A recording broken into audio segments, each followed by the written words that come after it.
Hey everyone, it's Asia Dang. Thank you so much for joining me on my channel. 'Tis the season to reflect. December on this channel is always about reflection and setting goals. In the next couple weeks, I'll be posting my 2023 financial goals video, 2023 life goals video, 2022 goal reflection video. It's a thing.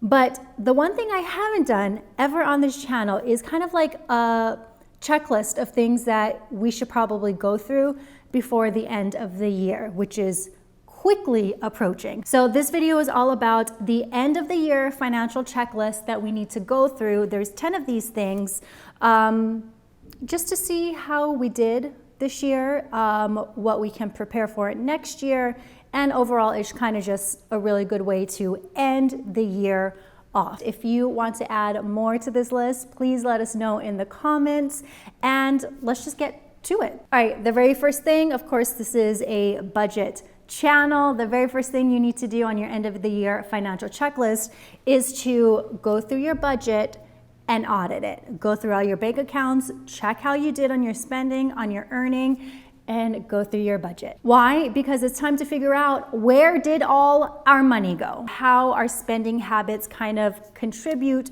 or are a result of things that happen in our life over the year. And then also in general, it's just really good to look back at your budget, at your spending habits, to see where you can build better money habits for the upcoming year, because we're always trying to grow and do better, yada yada, you know the thing. So where to start? The money. If you've been budgeting all year, this is going to be easy. Just go through your monthly budgets, see what you've been spending on, if you need to readjust your budget for 2023. But yeah, that's really it. It's going to be super simple for you. But if you haven't been budgeting at all during 2022, I wouldn't recommend kind of like just going through and building a budget for every month. That's going to take forever. Just go through your bank statements at this point and see if you can find any habits, see if you can notice anything that you might want to get rid of spending wise. And then for 2023, we can build you your very first budget. I am going to do an updated budget video. The last time I did a budget video, a beginner how-to budget guide, I think was in 2018 or 2019. So it's been a little bit. So I'm going to actually upload that video in January. So if you haven't ever budgeted before, don't worry. We're going to teach you the easiest way to budget as a beginner. Basics, it'll be good so we can start off 2023 financially strong. For me, I don't even need to go through my budget to know where I've been spending my money on in 2022. I think the biggest one is obviously the wedding. I did a whole budget breakdown about how much our wedding cost and where those costs went. Already, I'll put it in the cards. And another thing that, I feel like I always spend money on is food, especially the past couple months. We've been spending a lot on takeout. I already know that's where my money is going for the most part. So the eating thing, the food thing can definitely be a habit that we've changed. I've already deleted Postmates because I told y'all I was going to in my last video, and then obviously we're not getting married again, so that frees up a lot of money for us. But the cool thing about doing kind of a budget audit is you can find sneaky money grubbers that have been sucking away at your budget over the past year. Fun fact, I did Brian's budget for the first time ever, and he definitely has a lot of things that he can remove. So like he has a lot of Apple subscriptions that you spend on. So we need to figure out what exactly those are and where can we delete them. He had some banking fees that were easily solvable by just transferring just a little bit of money into a savings account. So all those things are things that you notice while you're auditing your bank statements. Easy fixes, don't worry about it. Again, we're here to start 2023 strong.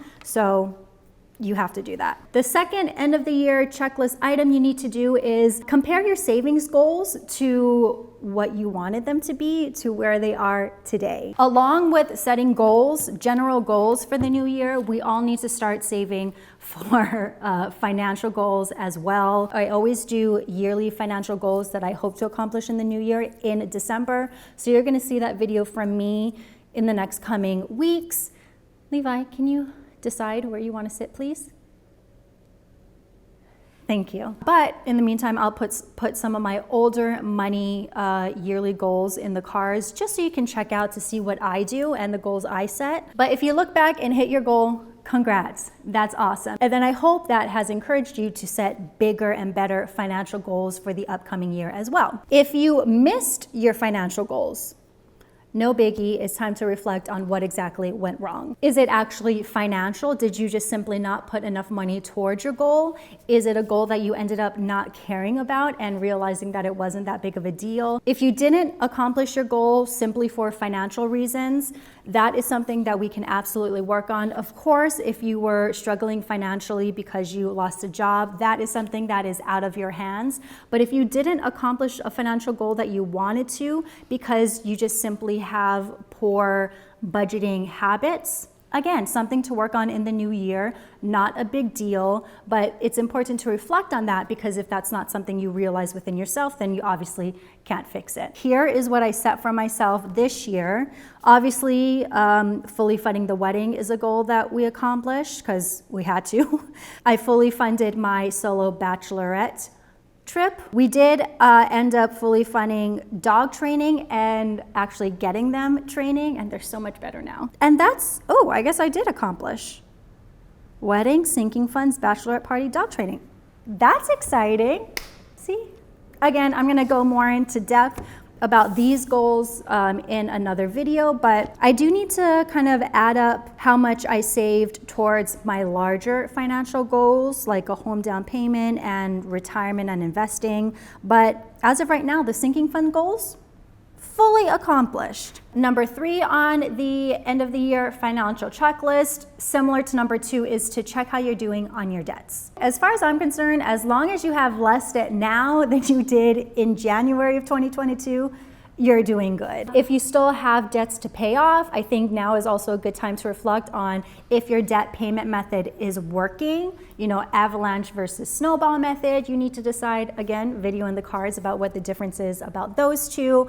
And then also, could you be contributing more towards your debt? So again, it's just time to reflect. You don't necessarily have to pay everything off by December 31st, but if you have a plan going into January 1st on how you want to pay off your debts, the technique you want to use, how much you want to contribute to your debts in the new year, that's all I'm asking from you. Number 4, while we're there, we're going to check on our credit score. You should always do this consistently, probably once a month, but if you haven't done it in a while, now is the time. It's not just about the health of your credit because honestly, as long as you're paying your debts on time, as long as you're not closing credit cards, as long as your credit card debt ratio is below 30%, your credit should still be pretty good. But the reason why we check on our credit scores is in case we find things that have to be addressed. Credit Karma is a good place for you to check on your score for free. I think there's a bunch of places you can check on your score for free. But if you're going through your credit score and you notice maybe like an account hasn't been updated or your credit card limit hasn't been updated, those are things that actually can affect your credit score poorly, so those need to be addressed. So if you notice errors in your account, it's super easy, just contact the credit bureau and file a dispute. The 5th thing that we should do on our checklist is to check how you're doing on your estimated taxes. Knowing what your taxes will look like before April is so important, especially if you haven't been paying attention to it over the past year, and especially like me if you are a freelancer, because we always owe a ton of money because it's not something that is taken out of our paychecks. I always put my taxes aside in a high yield savings account until it's time to obviously take them out and pay it. So that's just how I, as a freelancer, deal with my estimated taxes,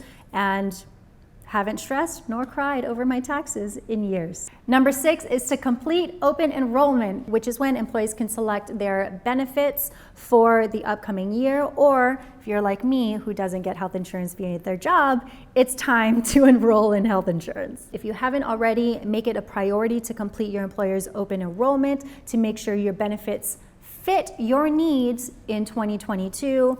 And then again, now's the time for people like me to sign up for health insurance or change your health insurance again if you don't really like your provider. So now's the time. The 7th thing you need to do is to check out your insurance policies. Look at your home, auto, if you have life insurance. Look over all of those insurance policies and make sure that they still meet your needs. Check to see if you have enough coverage or you need to adjust your deductibles. As I was going through Brian's budget, I realized that he was overpaying for car insurance because he had changed cars this year. So we saved him a lot of money by simply just going over the insurance policy and realizing that we were overpaying for a car he no longer has. So very important, do that now.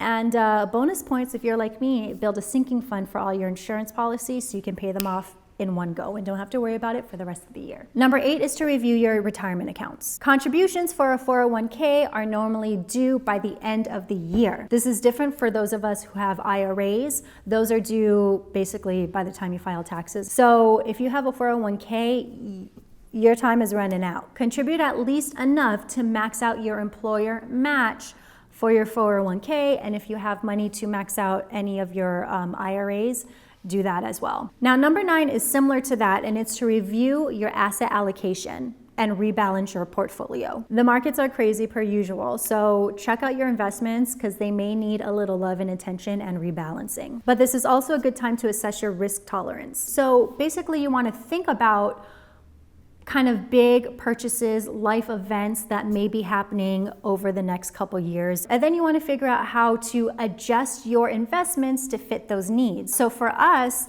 we have been putting our home down payment fund in a brokerage account.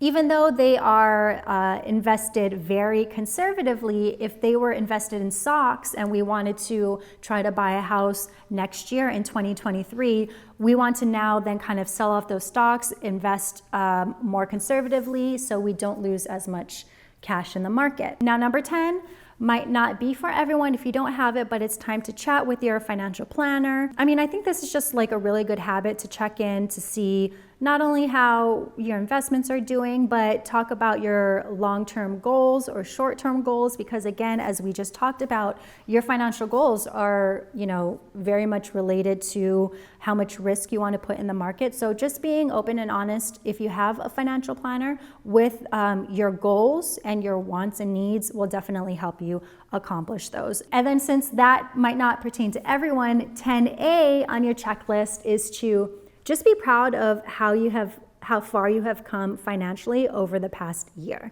Not everything is going to be perfect. God knows I was not perfect on my budget this year, but I accomplished my short-term goals, and I've been putting money aside towards home down payment accounts, investments, all of that stuff. So while I didn't do the best on certain things, I tried to do my best on other things. I always see this in my comments section that we get so focused on accomplishing our financial goals that we really forget to look back and see how far we've come just from our past mistakes or our past growth. So now's the time to do it. Celebrate yourself, celebrate not only your financial accomplishments, but your life accomplishments that you did for 2022, and set bigger, better, larger goals for the next year. Anyways, that is it for the end of the year financial checklist that we all have to go through. I think as a whole, this checklist is just there to help set you up for a better financially responsible 2023 or whatever year that you're watching this in. So I hope you enjoyed this video. If you would like to add any other items to this checklist, please let us know in the comments. The more the merrier. And yeah, that's it. I'm Meiji Dang. Thank you so much for watching this video, and I will see you all next video. Bye.